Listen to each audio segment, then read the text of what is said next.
नमस्कार, मैं डॉक्टर सौरभ शेखर एक मनोचिकित्सक हूँ जो मनन माइंड केयर क्लिनिक पटना और हमारी एक दूसरी शाखा है मनन माइंड केयर बाहर, दोनों जगह पे परामर्श के लिए उपलब्ध रहता हूँ।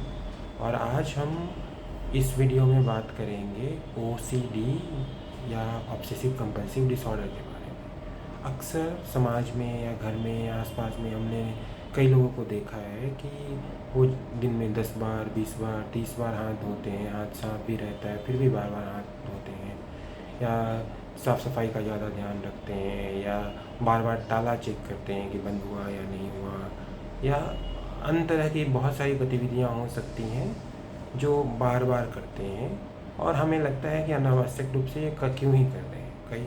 तो ओसीडी या ऑब्सेसिव कंपल्सिव डिसऑर्डर में ये ऑब्सेशन होता है कि एक ही चीज़ जो हमें बार बार आती है, बार बार हम उसे करते हैं, या बार बार विचार दिमाग में हमारे चाहे बिना आते रहती है और उससे हमें परेशानी होती है। ऑब्सेशंस के अलावा कंपल्सन भी होता है या गतिविधियाँ होती हैं, जैसे बार बार हाथ धोना, बार बार ताला चेक करना, एक चीज़ को एक बार करके दोबारा करना। तो इस तरह के लक्षण ऑब्सेसिव कंपल्सिव डिसऑर्डर और ओसीडी में सामान्यतः पाए जाते हैं।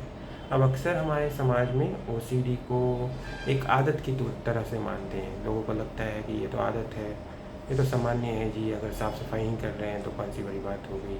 और अक्सर इसे बीमारी के रूप में दर्जा देने में या बीमारी के रूप में पहचानने में काफ़ी टाइम लग जाता है।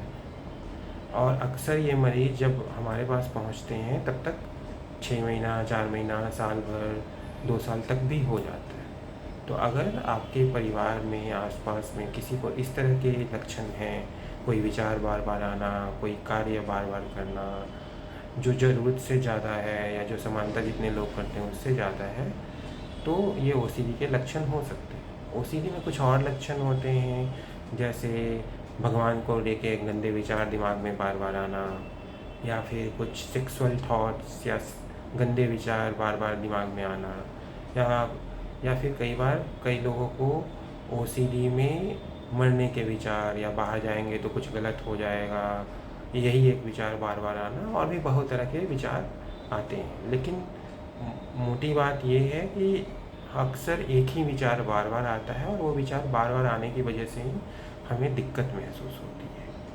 तो अगर ऐसे लक्षण हैं तो करना क्या चाहिए?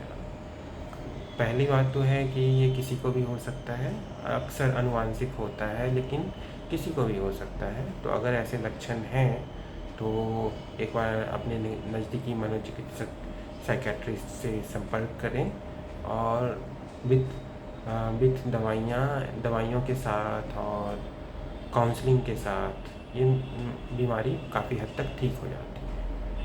अब इसमें इलाज कैसे संभव है? तो इलाज के लिए दवाइयाँ होती हैं, बहुत तरह की दवाइयाँ होती हैं जो लंबे समय तक चलती हैं और मरीज़ बिल्कुल ठीक भी हो जाता है। लेकिन साथ साथ में अपने काउंसलिंग के ज़रिए अपने विचारों को कैसे रोकना है, अपनी बार बार करने वाली आदतों को कैसे सुधारना है, इनसे भी ये बीमारी में काफ़ी आराम मिलता है।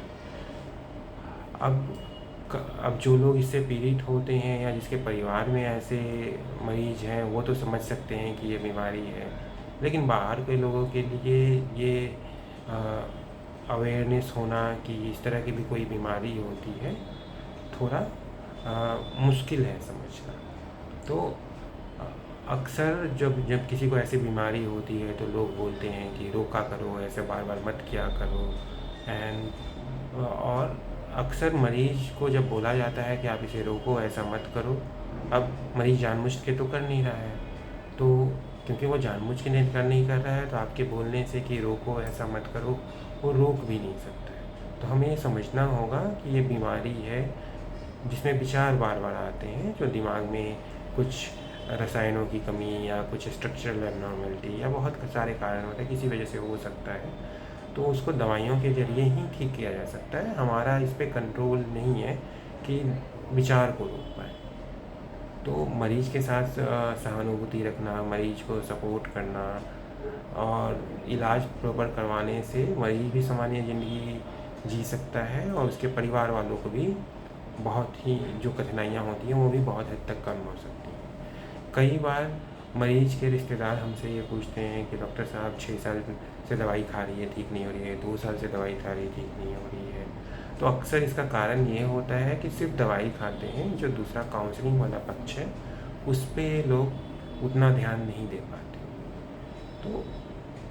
तो हमारा सिर्फ आपसे ये अनुरोध है कि अगर इस तरह के नायाब लक्षण या इस तरह के लक्षण आपके आसपास के लोगों में हैं तो आप आके हमसे मिल सकते हैं। हम लोग इसका इलाज करने में आपकी भरपूर मदद करेंगे और आशा है इसके सहारे इस तरह के मरीज और उनके रिश्तेदार काफ़ी नॉर्मल लाइफ लीड कर पाएँ। अगर आपको ये वीडियो से कुछ जानकारी में इजाफा हुआ है तो मैं अपने मकसद में शायद कामयाब हुआ हूँ। और इसी तरह से अगर और कुछ जानकारी चाहिए या कोई और वीडियो की रिक्वेस्ट है तो आप मेरे पेज पे रिक्वेस्ट कर सकते हैं। आशा है आपको ये वीडियो पसंद आया होगा। धन्यवाद।